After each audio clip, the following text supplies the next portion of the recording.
Hello dear student, I hope you all are doing great. आप सभी का मेरे चैनल द इग्नू हेल्पर पर स्वागत है।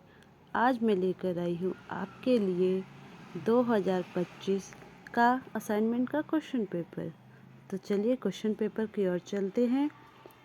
आज का टॉपिक है हमारा BPSC 101, जो कि है BA पॉलिटिकल साइंस ऑनर्स के फर्स्ट ईयर वाले बच्चों का कोर्स कोड। तो चलिए देखते हैं BPSC 101 राजनीतिक सिद्धांत की समझ।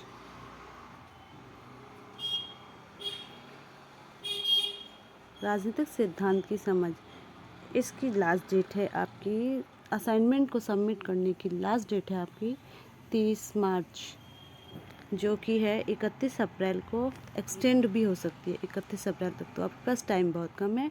आई होप आप जल्दी जल्दी अपना असाइनमेंट बना रहे होंगे और आप अपने स्टडी सेंटर पर जल्द से जल्द सबमिट भी करा देंगे। तो आपको मैं बता दूं कि ये जो आपका असाइनमेंट का क्वेश्चन पेपर है ये 3 पार्ट्स में होगा। ये टोटल मार्क्स के 100 होंगे और आपको सारे पार्ट्स करने होंगे। सारे पार्ट्स के सभी क्वेश्चंस को मतलब करना होगा। इसका फर्स्ट पार्ट है सत्रीय कार्य 1। निम्न वर्णनात्मक श्रेणी प्रश्नों के उत्तर लगभग 500 शब्दों में दीजिए। प्रत्येक प्रश्न 20 अंकों का है। इसका फर्स्ट क्वेश्चन है आपका राजनीतिक सिद्धांत के मानक दृष्टिकोण की चर्चा कीजिए।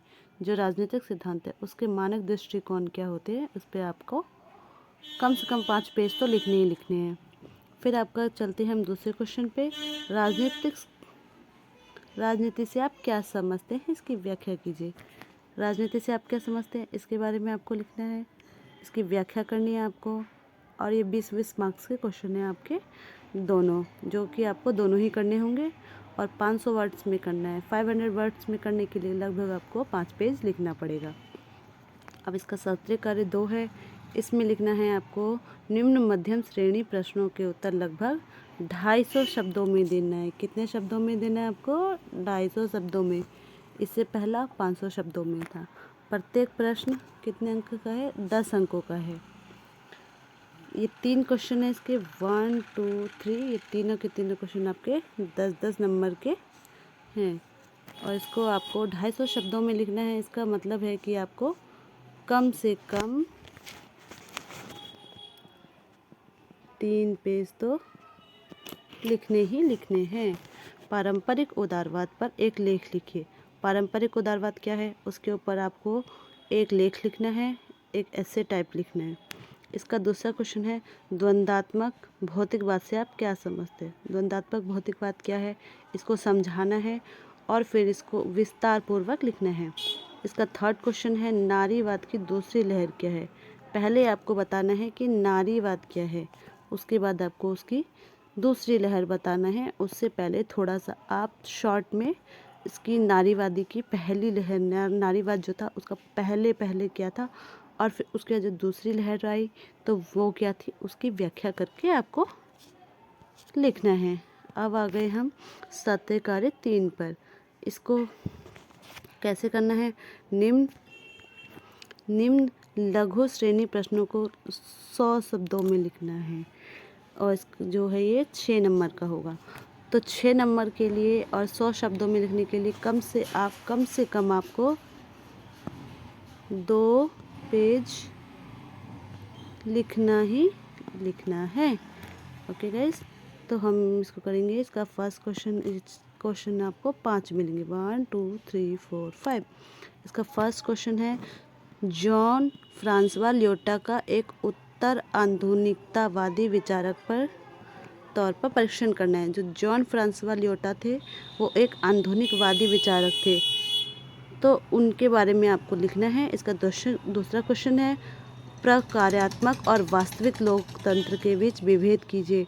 इसमें प्रकार्यात्मक और वास्तविक जो लोकतंत्र है उसके बीच में हमें डिफरेंस बताना है, क्या क्या डिफरेंस है, क्या क्या चीज़ें एक दूसरे से अंतर है, ये बताना है। इसका थर्ड क्वेश्चन है लोकतंत्र में प्रतिनिधित्व पर एक लेख लिखिए। लोकतंत्र में प्रतिनिधित्व का क्या महत्व है, क्या है वो प्रतिनिधित्व। जैसे कि हमारे देश में प्रधानमंत्री है, राष्ट्रपति है, तो उनकी क्या प्रतिनिधित्व है। लोकतंत्र है ना हमारे देश में, तो क्या प्रतिनिधित्व है उनकी, ये बताना है हमें। कैसे रिप्रेजेंट करते हैं हमारे देश को, ठीक है, ये सब बताना है आपको। फिर इसका क्वेश्चन नंबर 4 है, लोकतंत्र और चुनाव की चर्चा कीजिए। लोकतंत्र क्या है और चुनाव क्या है, ये दोनों चीज़ें, लोकतंत्र और चुनाव के बारे में हमें बताना है। पहले बताना है लोकतंत्र है, लोकतंत्र के बारे में, फिर चुनाव के बारे में, फिर हम चुनाव के द्वारा कैसे लोकतंत्र को स्थापित कर पाते हैं ये भी बता देना उसमें थोड़ा सा, तो इससे इम्प्रेशन अच्छा जमेगा और आपको अच्छे खासे नंबर मिल जाएंगे। इसके बाद क्वेश्चन नंबर 5 है, सहभागिता के अर्थ की व्याख्या कीजिए।